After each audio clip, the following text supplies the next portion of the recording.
சேரன் நிஜமாவே வந்து ரொம்ப நல்லவரா இருக்கும் பொழுதும், அத வந்து அழகா ஒரு காமெடியான ட்ராக்கா இன்னைக்கு வந்து சூப்பரா கொண்டு போயிட்டாங்க. அவருடைய உணர்வுகளையும் வெளில கொண்டு வந்துட்டாங்க. அதே சமயத்தில அது வந்து ரொம்ப எமோஷனலா இல்லாமலும் வந்து அழகா அப்படியே ஒரு காமெடியோட சேர்த்து பிளெண்ட் பண்ணி போயிடுது. இதே ஒரு விஷயத்த வந்து பார்த்தீங்கன்னா, இப்ப ரீசென்ட்டா சக்சஸ் ஆன டூரிஸ்ட் ஃபேமிலி படத்துலயும் வந்து பார்க்கலாம். அந்த படமே ஒரு ஃபிக்ஷன் மாரி தான். யாரும் மக்கள்லாம் அந்த அளவுக்கு வந்து நல்லவங்களா இப்ப இருக்கிறதில்ல அப்படின்னு எல்லாம் சொல்லிட்டு இருந்தாலும் கூட, உங்களுக்கு எமோஷனலான மொமெண்ட் அந்த எமோஷன் இருக்கும்போதே டக்குனு ஒரு காமெடி அப்படின்னு கொண்டு போனதுனால தான் அது ஒர்க் ஆச்சு. அதே மாரி தான் இன்னைக்கு எபிசோட்லேயும் வந்து பார்த்தீங்கன்னா, இப்போ வந்து முதல்ல குடிக்க மாட்டாங்க ஒரு மாரி தலை சுற்றி என்ன பண்ணுறதுனே தெரியாமல் புலம்பிகிட்டு இருக்க சேரனை சோழன் கூட்டு போய் குடினானா அவர் வேணாங்கிறாரு. குடினா அப்படின்னா ஒன்றும் ஆகலையே அப்படிங்கிறாரு. இன்னும் கொஞ்சம் குடினா ஏறிடுனா இல்லை இவ்வளோ போதுனா இதுக்கு மேலே ரொம்ப ஏறிடுனா அப்படின்னு வந்து ஊற்றி கொடுக்க இவர் அப்புறம் கொஞ்சம் கொஞ்சமாக பேச ஆரம்பிக்கிறார். என்னன்னா வந்து எனக்கு எவ்வளோ பிடிக்கும் தெரியுமா கார்த்திகாவை. சின்ன வயசில் எனக்கு ஒரு பொண்ணு 10th படிக்கும்போது பிடிச்சிருந்துச்சு.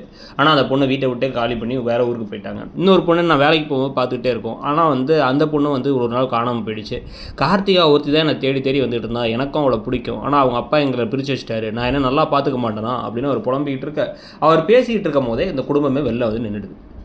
வெளில வந்து நின்னோடனே என்னாச்சு ஏதாச்சுன்னு வந்து பார்த்து நீ தான் ஊற்றி கொடுத்தியாரான்னு சோழன்ட்ட கத்துனா, சோழன் 2 பாட்டில் கொண்டு வந்து காமிச்சு இந்த மாதிரி இதெல்லாம் குடிச்சு பாருங்கடா மோந்து பாருங்கள், இது சரக்கு இது தண்ணி, அப்பா வந்து என் மேலே நம்பிக்கை இல்லாமல் தண்ணி ஊற்றி வச்சிருந்த பாட்டில் அதுதான் அது, அதனால் ஒன்றும் இல்லை அதில், அவர் சும்மா தண்ணியை குடிச்சா கிளம்பிட்டு இருக்காருன்னா அவர் அங்கேருந்து நிலாவை பார்த்து நம்ம வீட்டு மகாலட்சுமிங்கிறாரு.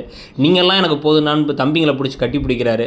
பார்க்கவே நமக்கு ஒரு மாதிரி ஸ்வீட்டாக இருக்குது. இவங்களும் எல்லாம் சிரிச்சிட்டு இருக்காங்க. அடுத்த நாள் காலையில் அவர் ஒரு மாதிரி பாவமாக வந்து உட்காந்துருக்காரு. பார்த்தா அதுக்குள்ளே வந்து இந்த மலையூர் மம்பட்டியாம் பாட்டிலேருந்து எல்லா பாட்டும் போட ஆரம்பிச்சிட்டாங்க என்கேஜ்மெண்ட்டில்.